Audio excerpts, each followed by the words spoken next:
From this to this. Wow! And before,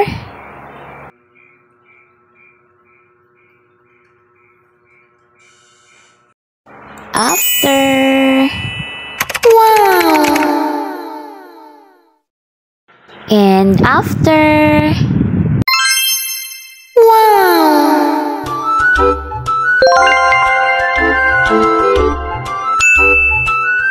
Hello mga mi! Ito na yung part 2 ng ating DIY project dito sa bahay. After ngang magpintura ni Habi, pansin natin na may kulang sa ating door. Kaya naisip natin na mag-DIY door makeover. Thank you kay Orange App. Meron tayo nitong wallpaper na napakaganda. So ito na, dinikit lang natin ang bonggang-bongga. Sa mga nagtatanong, ito yung wallpaper na malambot. Malambot dahil foam wood wallpaper ito. Ito na yung result sa kabilang door. At ito for the continuing mamshin nyo sa kabilang door para pantay naman. Tulog na ang aking mag-ama dyan, pero ako hindi ko talaga ito tinigil hanggat hindi matapos. Boil after an hour, natapos din. Wow! So ito na yung pinaka-result ng ating DIY door makeover mga mi, at ang kalat. Behind every DIY talaga ay di maiwasan ng kalat. Pero kahit makalat pa yan, heart pa rin ang mata ng mamshin nyo. And look, ang finger puno ng markers.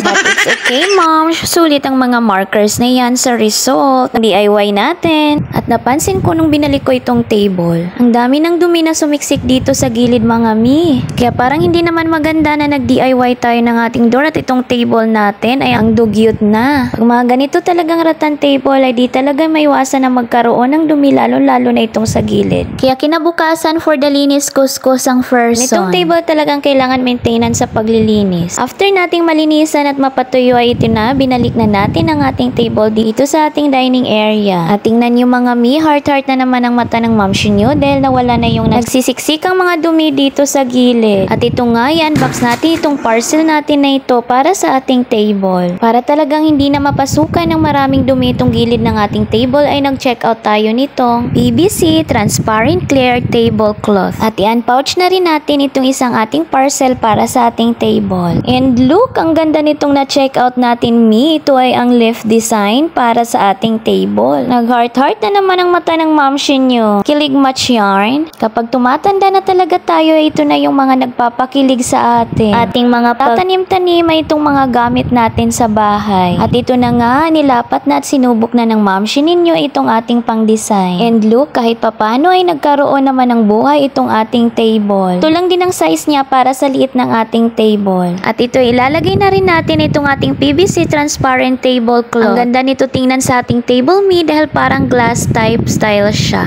Hindi siya yung ordinary lang na tablecloth mi dahil ang kapal niya. Perfect talaga ito sa mga ganitong rattan table. For sure di na magsisiksikan yung mga dumi sa gilid. Kaya kung gusto nyo rin ng ganitong table cover ay ilagay ko na lang ang mga links sa comment section. Umaliwalas din ang ating table. At heart na naman ang mata ng mamshin nyo. Binalik ko na itong ating fruit tray at napansin ko parang may kulang pa rin. Parang napaka-plain tingnan ng wall natin sa likod. Kaya naisip ko na maganda kung may design din ito. Tara mi, lubos-lubusin na natin ang pagdi-DIY. Kaya sabi ko kay Habay, kunin na yung isang parcel at buksan na rin. Ito yung acrylic flexible mirror wall sticker.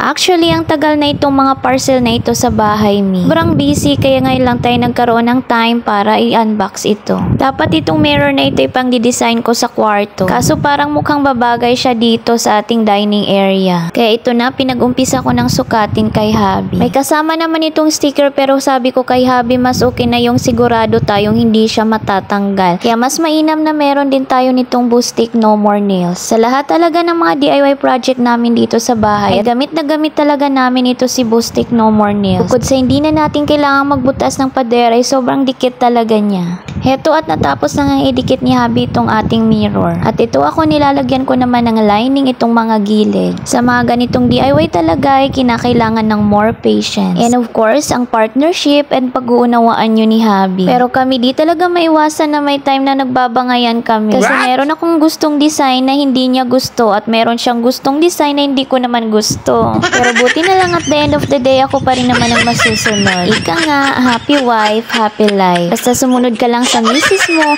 tsak na magandang buhay at masayang buhay. Agree ba mga moms? O siya, daming hanash.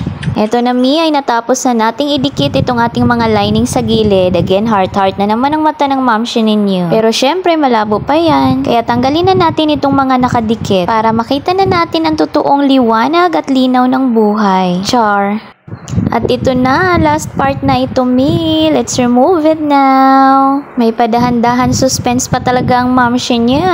Charan! At ito na siya mga mi. Bonggang-bonggang heart-heart na talagang mata ng mamsya nyo. Ito na yung pinaka-final look ng ating bonggang-bonggang pagdi-DIY. Wow! Maganda din pala talaga itong mirror wall sticker, no? Nagkaroon din ng design ng buhay itong ating wall dito sa dining area. Pero again, itong ating nasa taas, huwag nyo na munang pansinin. Dahil for the budgeting pa sa pintura ang mamsya nyo, installment yarn. Anyways, yun lang for today's video. More heart-heart. Bye-bye for now mga mi. See you again on our next mini vlog. Thank you for watching. Follow for more. Bye!